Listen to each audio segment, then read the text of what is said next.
le plaisir, dans le cadre de l'émission de Bassin Chanel, de vous présenter une émission dédiée à l'opéra, comme un air d'opéra, sous-titré « Le bassin luisait d'étoiles ».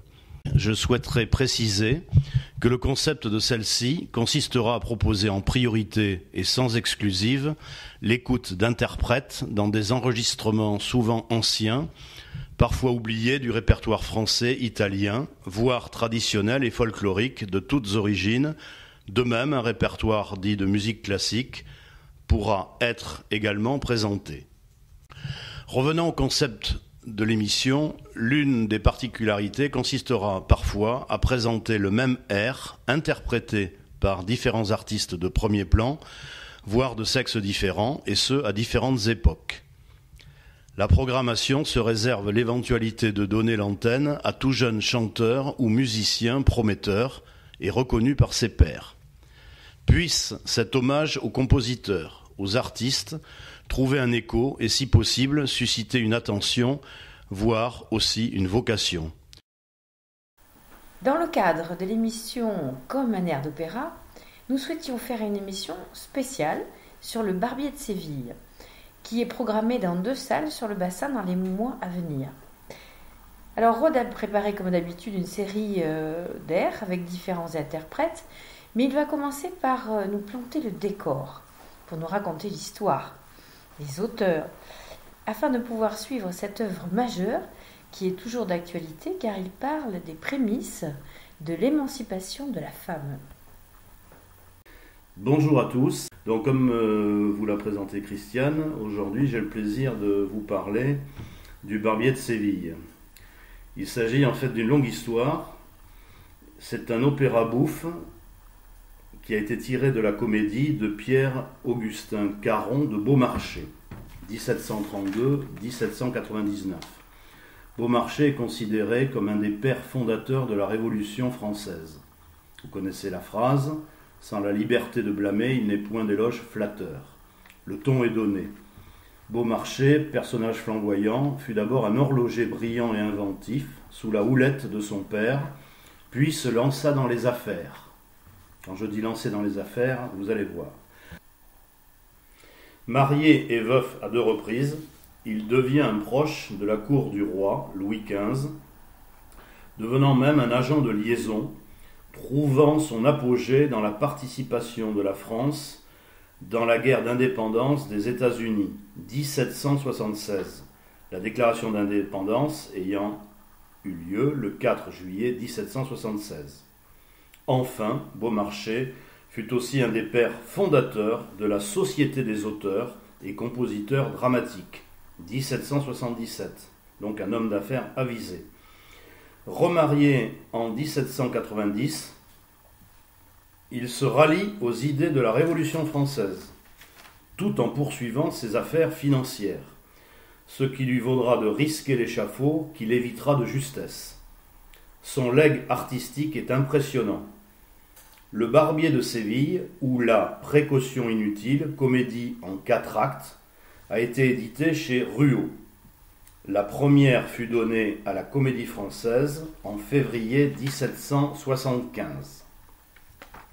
C'est donc, d'après cette comédie, qu'en 1816, que Giacochino ou Giovacchino Rossini, il avait 2 prénoms, 1792-1868, sur un livret de Cesare Serbini, 1784-1831, Rome, librettiste de talent italien, qui parlait aussi bien le grec, le latin, l'allemand et le français. Ce librettiste, donc, a aidé Rossini, qui composa la musique du Barbier de Séville, qualifié d'opéra comique ou d'opéra bouffe, en 2 actes et 4 tableaux, voire en 4 actes. Rossini, italien, est né à Pesaro en 1792, dans les Marches, de parents de conditions modestes mais mélomanes. Il suivra des études musicales à Bologne, chanteur lui-même et violoncelliste. Précoce, prolifique, il commence déjà à composer avant l'âge de 20 ans, rêvant de Mozart et de Haydn. Il commence à se faire un nom avec de premiers opéras, mais c'est à l'âge de 24 ans qu'on lui propose, en 1816, enfin, de reprendre le livret du Barbier de Beaumarchais, déjà mis en musique par le passé par Paisiello. Beaumarchais reprend tout sous le titre d'Almaviva, qui, après une première contestée, va connaître la gloire, rebaptisant peu après cet opéra du titre original Le Barbier de Séville. Comme nous vous l'avons annoncé, nous allons vous présenter dans le détail l'intrigue. Je précise, doctus cum libro, que mes informations proviennent d'un ouvrage d'Orfeo à Tristan de M. François-René Tranchefort, 1978, édition Le Seuil, édition en 2 volumes, qui lui-même cite ses sources. Dans ces conditions, je vais vous présenter l'intrigue, qui est relativement complexe. Alors, le premier acte. L'action prend place à Séville au XVIIIe siècle. C'est l'histoire du vieux docteur Bartolo qui s'est mis en tête d'épouser sa pupille Rosine. Mais évidemment, Rosine aime le jeune comte Almaviva qui, avec la complicité du barbier Figaro, se présente au fur et à mesure de l'intrigue chez Bartolo sous divers déguisements. Quant à Basile, un personnage un peu suspect, il sert alternativement les intérêts de Bartolo et ceux d'Almaviva. Les 4 scènes au tableau se succèdent comme suit. Le premier acte.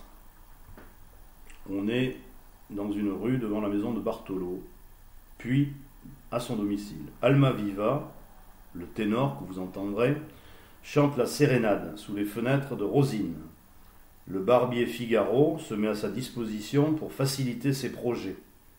Je rappelle qu'elle a une autre destinée selon son tuteur. Le barbier Figaro se met donc à la disposition d'Almaviva pour l'aider à se marier avec Rosine. Rosine apparaît au balcon et laisse tomber un rouleau de musique qui contient un billet.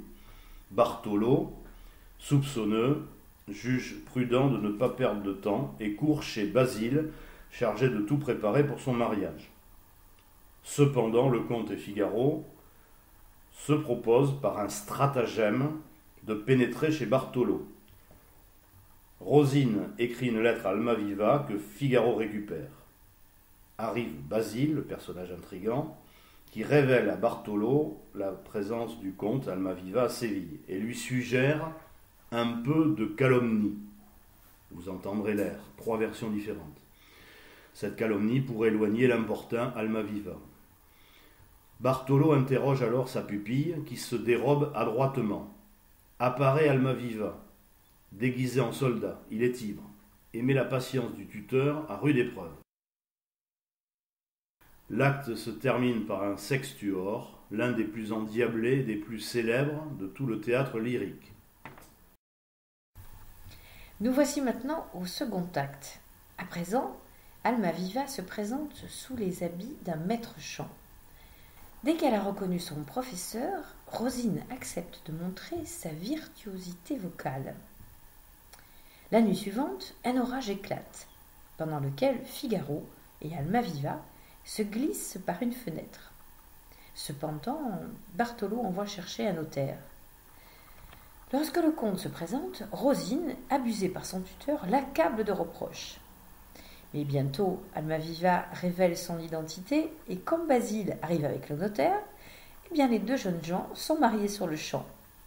Quand Bartolo apprend qu'Almaviva lui abandonne la dot de Rosine, eh bien, il se résigne philosophiquement. Eh bien, enfin, dans une seconde partie, nous allons écouter différents airs. Nous allons commencer par l'air du ténor, Almaviva donc. C'est un rôle écrit pour un ténor dit de grâce, ténor de grâce, ou ténor léger. En l'occurrence, les 3 interprètes que vous allez écouter sont des dignes représentants du bel canto. Ils vont interpréter la fameuse sérénade du comte Almaviva, Eco ridente in cielo, Nous entendrons donc successivement 3 ténors. Je vais vous parler du premier.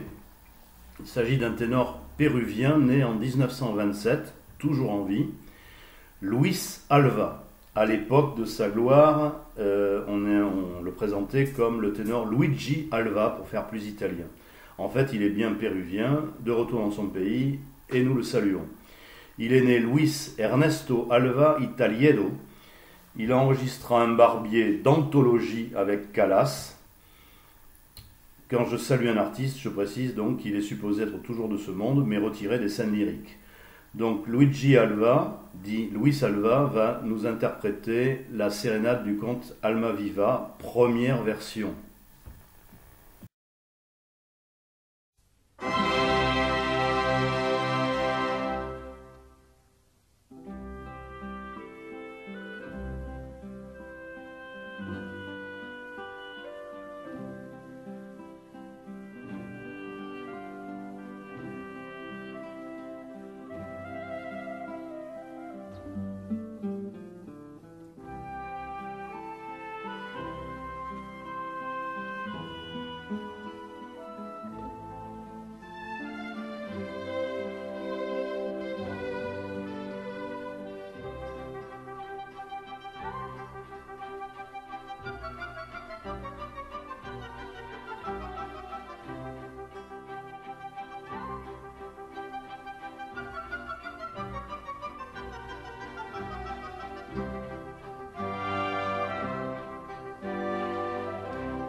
Vieni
Eh bien, après avoir écouté Luigi Alva, nous allons écouter une seconde interprétation par Nicola Monti.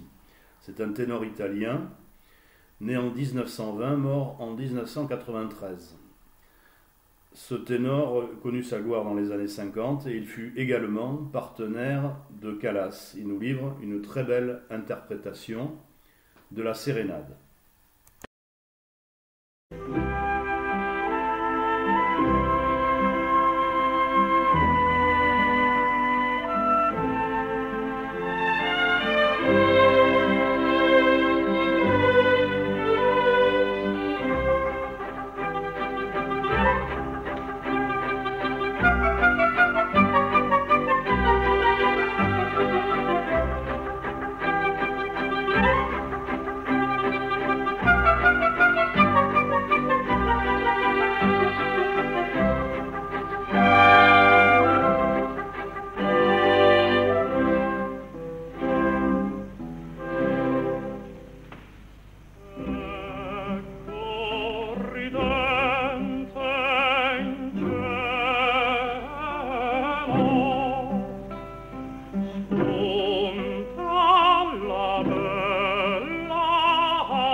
Pour terminer dans le registre des ténors de grâce, la troisième et dernière interprétation par le ténor Ferruccio Tagliavini, un Italien encore, né en 1913 et décédé en 1995.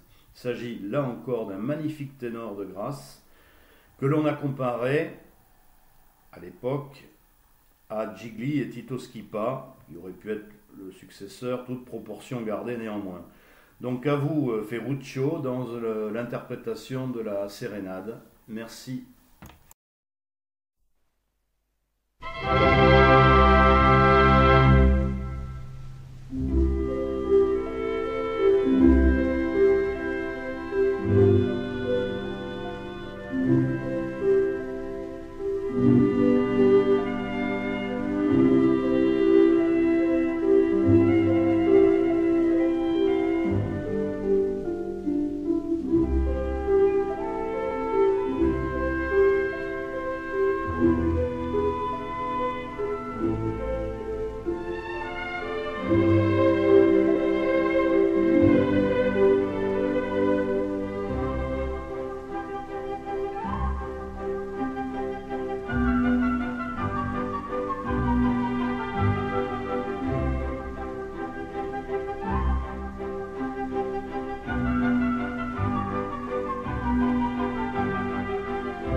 Nous allons écouter deux grands barytons dans l'interprétation du célèbre air, le Largo al Factotum, chanté donc par Figaro. Nous entendrons successivement le grand baryton Tita Ruffo, italien, né en 1877, décédé en 1953. On ne présente plus Tita Ruffo, sa voix de lion a fait les beaux jours du Metropolitan de New York, où il a enregistré de nombreux duos avec Enrico Caruso dans la période 1910-1920. Nous entendrons par la suite Tito Gobbi, mais tout d'abord la première interprétation du Largo al Factotum par Tita Ruffo, un des plus grands, si ce n'est le plus grand baryton.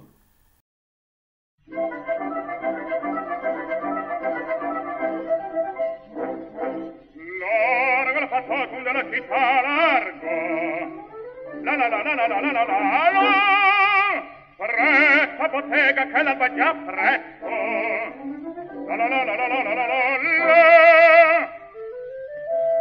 Oh che belle vivere, che bella piacere per un barbiere di qualità, di qualità. Oh, bravo Figaro, bravo, bravissimo, bravo! La la la la la la la la la la! Fortunatissimo per verità, bravo! La la la la la la la la la!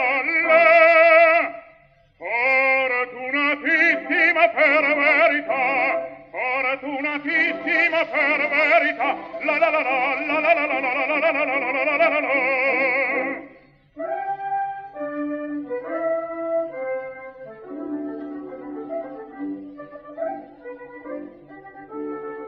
Pronta fa tutta la notte e il giorno, sempre d'intorno in giro sta. Miglior cuccagna per un barbiere, vita più nobile non si dà. Tra la la la la la la la la la la la la la la la la. E rasoi e pettini, lanciate barbiti al mio comando, tutto qui sta. Lanciate pettini, lanciate barbiti al mio comando, tutto qui sta. Bella risorsa, e poi del mestiere, con la donnetta, col cavaliere,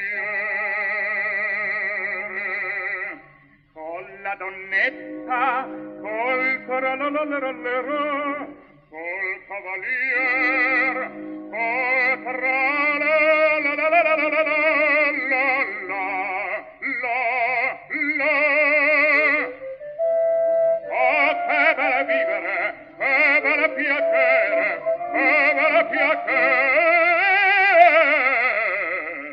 Per un barbiere di qualità, di qualità.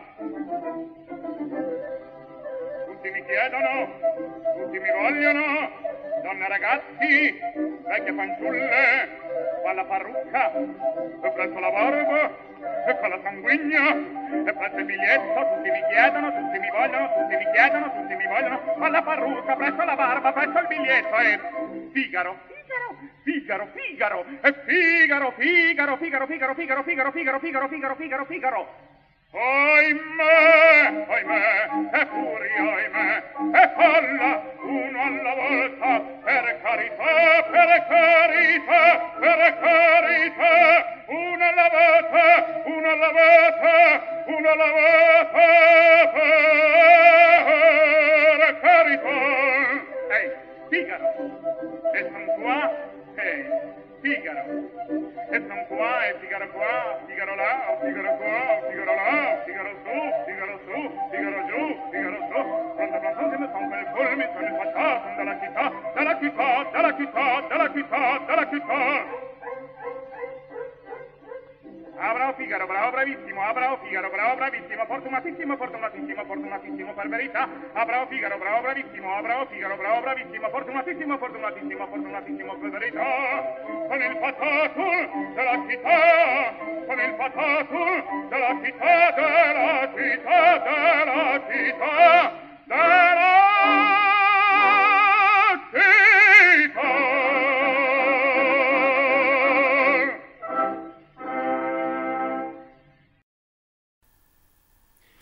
Donc nous allons écouter la seconde et dernière interprétation du Largo al factotum de Figaro par le grand baryton plus proche de nous, Tito Gobbi, né en 1913, décédé en 1984. C'est un baryton italien. Il a obtenu en 1937 le premier prix de l'école de la Scala de Milan et il a commencé à interpréter le rôle de Figaro, pour lequel il était très célèbre, en 1948. Sa carrière internationale, il a chanté avec Callas, un superbe disque enregistré en 1958. Sa carrière internationale se déroule essentiellement de 1954 à 1973. Il a donc fait un Tosca avec Callas, le rôle de Scarpia bien sûr.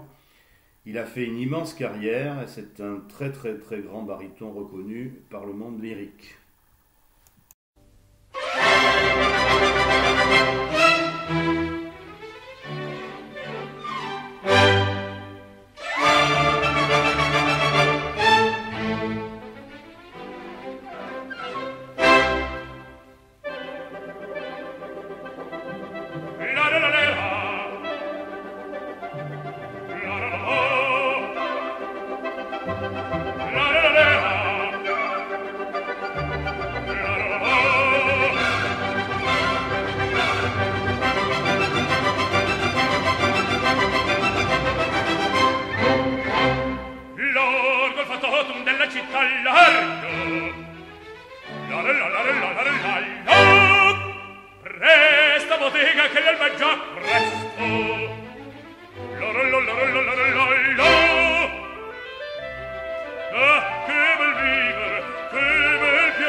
Nella città,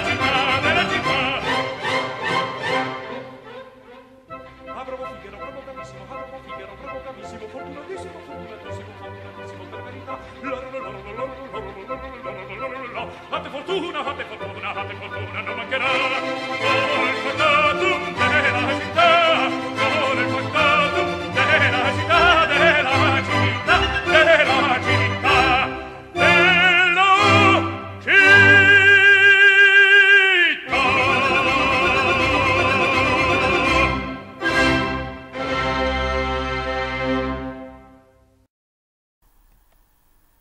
Bien, après avoir écouté les interprétations par les ténors, puis les barytons, place aux basses. Nous allons à nouveau entendre trois interprétations de l'ère de la calomnie par trois basses remarquables. À tout seigneur, tout honneur, nous allons commencer par une interprétation par le grand Féodor Ivanovitch Chaliapine, 1873-1938, originaire du Kazan.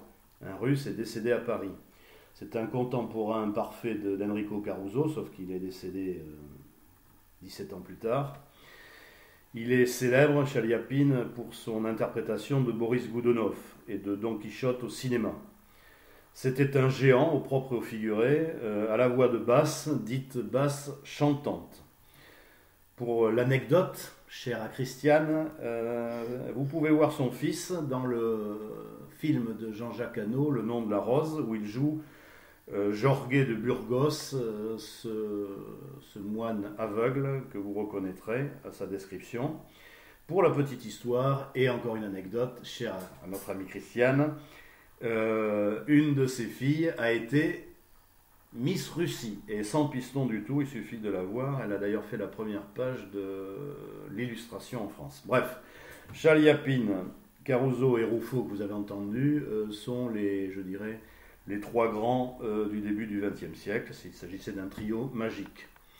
Donc, à vous, monsieur Chaliapine, basse chantante.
Sotto il pubblico flagello per gran forte va crepar. Il meschino calunniato, avvilito, calpestato, sotto il pubblico flagello per gran sorte va crepa. Sotto il pubblico flagello per gran sorte va crepa. Sotto il pubblico flagello per gran sorte va crepa. Si va crepa, si va crepa, si va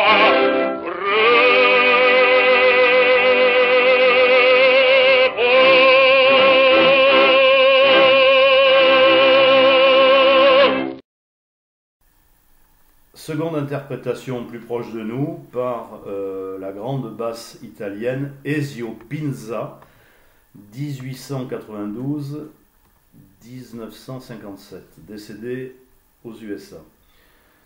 Très grande carrière, notamment sur les planches un peu partout en Amérique et en Europe. On peut considérer, il est décédé en 1957, que sa fin de carrière se situe vers 1948, où il a commencé à tourner pour Hollywood quelques films où il interprétait des chansons, on dirait, de variété. Par contre, l'Ezio Pinza qui nous intéresse, c'est celui qui a régné sur les planches, notamment dans le rôle du Barbier de Séville, un des plus difficiles à chanter. On l'a retrouvé dans les années 40 sur la Scala et au Metropolitan de New York. Il va nous interpréter donc l'air de la calomnie de Basile, seconde interprétation.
Fa gonfiare.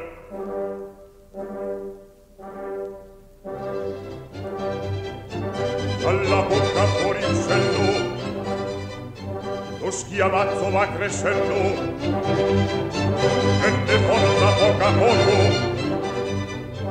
vola già di loco in loco, sempre il volo la tempesta, che ne encende la foresta, ma fischiando, brontolando, e ti fa l'orror gelar, alla fin la volti scoppia, si propaga e si raddoppia, e produce un'esplosione, come un colpo di cannone, come un colpo di cannone, un tremor temporale, un tremor temporale, un tremor temporale che fa l'aria di compar, un tremor temporale, un tremor temporale, un tremor temporale che fa l'aria di compar.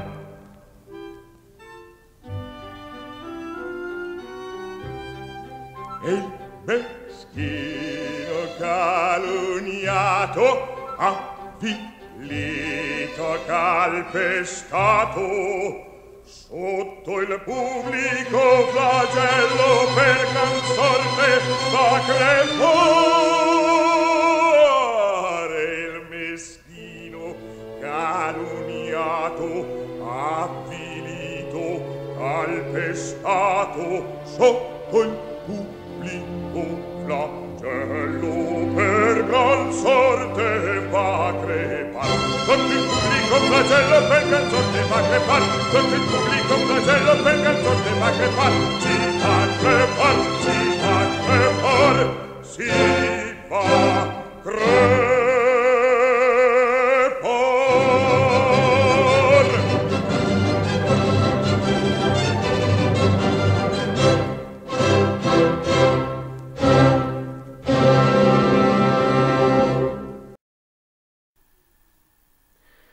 Alors, pour terminer l'air de la calomnie chantée par une basse, je vous propose une interprétation remarquable de Marcel Journet. Marcel Journet, français, né en 1868 et décédé en 1933, 65 ans, donc il est originaire de Grasse dans les Alpes-Maritimes. Marcel Journet, né Hippolyte Jules Journet. Il a fait le Conservatoire de Paris en 1893 et de 1894 à 1900, il a parfait son éducation en tant que chanteur d'opéra. Il est passé notamment, et on l'a remarqué, au Théâtre Royal de la Monnaie à Bruxelles, au Covent Garden de Londres et à l'Opéra de Monte-Carlo, où passaient à l'époque tous les grands, je cite Chaliapine qu'on a entendu, Caruso et Nelly Melba. Il a été repéré très rapidement à 32 ans par le patron du Metropolitan de New York, tout comme Caruso en 1903. Le patron du Met, Maurice Gros, le signe en 1900. Cependant, Marcel Journet était un personnage très libre, très sérieux, un grand chanteur, mais très libre, donc il ne s'est pas complètement inféodé au Metropolitan, et il est resté très attaché à l'Europe, où finalement il retournait dans différents théâtres. Il a été marié 2 fois, et pour la petite anecdote, son fils fit une carrière au cinéma comme celui de Chaliapine. On ne peut pas dire que Journet était un rival de Chaliapine, mais néanmoins c'était une compétition qui favorisait au contraire la qualité du chant.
Dalla bocca fuoriuscendo, lo schiamazzo va crescendo, prende forza a poco, vola già in loco, sembra il suono la tempesta che nel sen della foresta si stiamo brontolando e ti parlo ronfilar, alla fin provoca scoppia, si propaga, si raddoppia, a voce l'esplosione.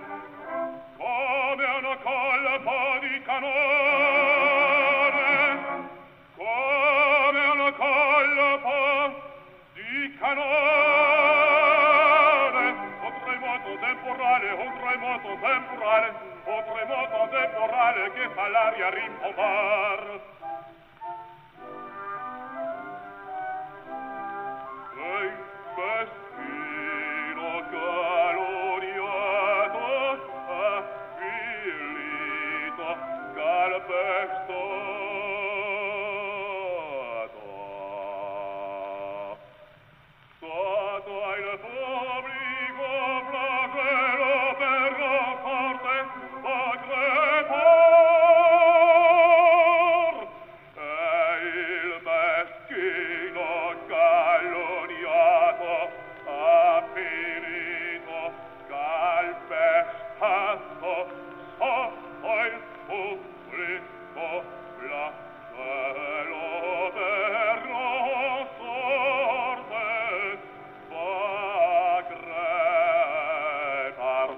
Sotto il pubblico flagello per non sorte da crepar.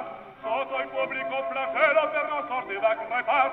Se va crepar, se va crepar, se va crepar.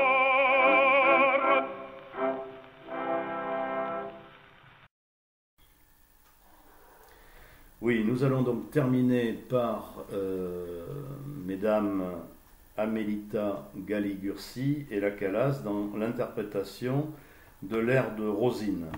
Alors Rosine, la pupille de Bartolo, est un rôle écrit pour une mezzo-soprane coloratour, mais peut être également distribué à un soprane léger.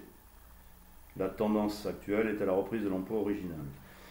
Bien, alors, nous allons entendre Una voce poco fa, première interprétation par une grande artiste, l'italienne Amélita Galli-Curci, Curci par mariage, qui était considérée comme une des plus douées de sa génération. Elle est née en 1882 et décédée en 1963. C'était une soprane aux aigus vertigineux que vous pouvez retrouver dans l'air des clochettes que nous avions entendu par Maddy Mesplé dans une émission précédente. Amélita Galli-Curci a donc fait une très grande carrière aux USA. Grande carrière veut dire en Amérique beaucoup de disques. Elle a connu hélas prématurément des problèmes de santé et a dû interrompre ses premiers rôles. Elle a fait carrière également en Amérique du Sud. Sa dernière prestation date de 1930, justement dans le rôle de Rosine du Barbier. Et elle a vécu néanmoins 30 ans, malheureusement, retirée des grandes scènes. Je vous l'ai dit, il faut l'entendre dans l'Acmé, l'air des clochettes. Nous entendrons la Calas, que je ne présente plus, dans la même version, mais bien des années plus tard.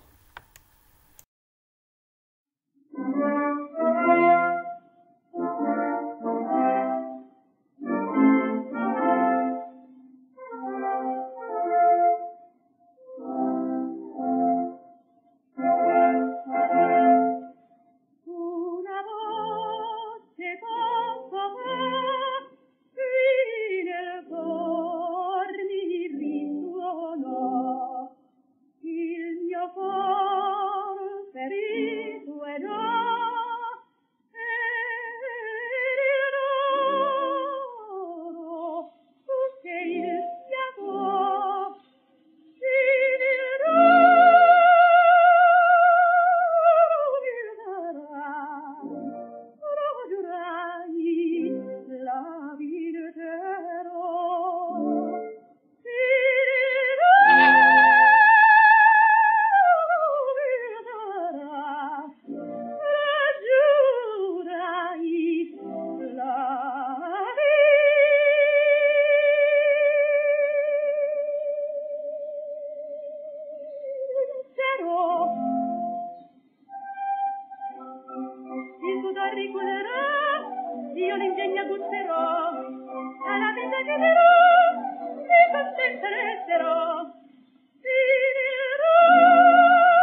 alla fin secchi dell'ore contenta e resterò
En finale de cette émission dédiée au Barbier de Séville, je voudrais vous présenter un modeste et tout petit éclairage sur l'étendue de la voix humaine, de la voix de basse à la voix la plus haute, celle de soprane.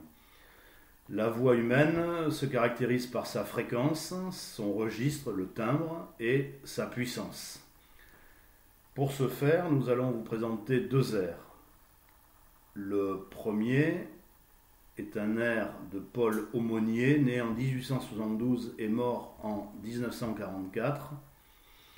Il est considéré comme la basse profonde, dite basse noble, la plus importante du début du XXe siècle. Donc c'est une rareté, cet enregistrement de Paul Aumônier. Et à l'inverse, dans la gamme des hautes fréquences, nous entendrons la célèbre soprane Madeleine Robin, née en 1918 et décédée prématurément en 1960, qui atteignait le Ré 6 pour les spécialistes. Donc l'intérêt de ce petit éclairage, c'est vous faire découvrir donc le registre des hommes qui va de la basse profonde au baryton, au ténor et aux hautes contres, et à celui des femmes qui débutent par les contraltos, les mezzo-sopranes et les sopranes. Voilà, en vous remerciant de nous avoir écoutés et à bientôt. Robert le Diable, évocation d'un homme, chanté par M. Aumônier.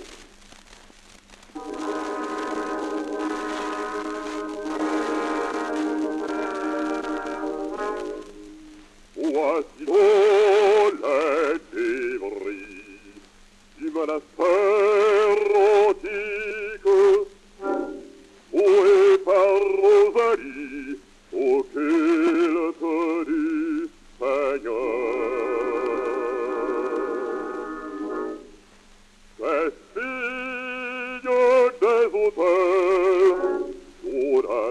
quel ardeur brûlant pour d'autres dieux un enfance pudique. Où régnait la vertu, fit régner le plaisir.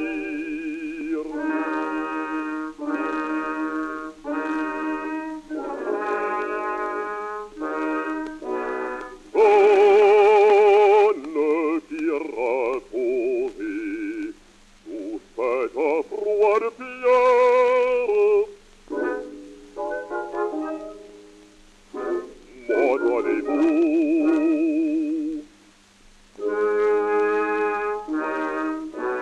Pour une heure quittez votre lit funéraire. Relevez-vous. Ne craignez pas d'une fête immortelle. Ne craignez pas le terrible courroux. Roi des mon père, c'est moi qui vous appelle. Roi des mon père, c'est moi qui vous appelle. C'est moi, c'est moi, c'est moi.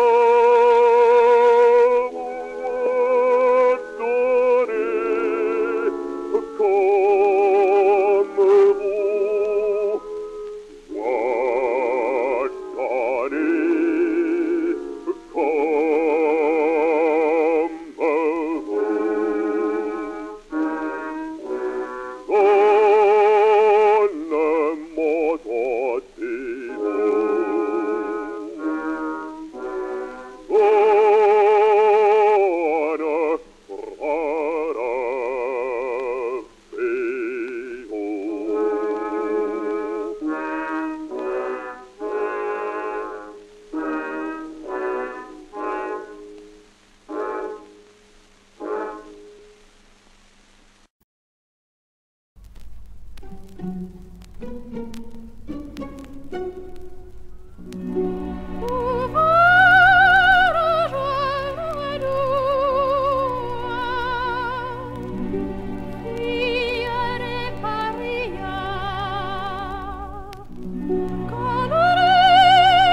Et bravo le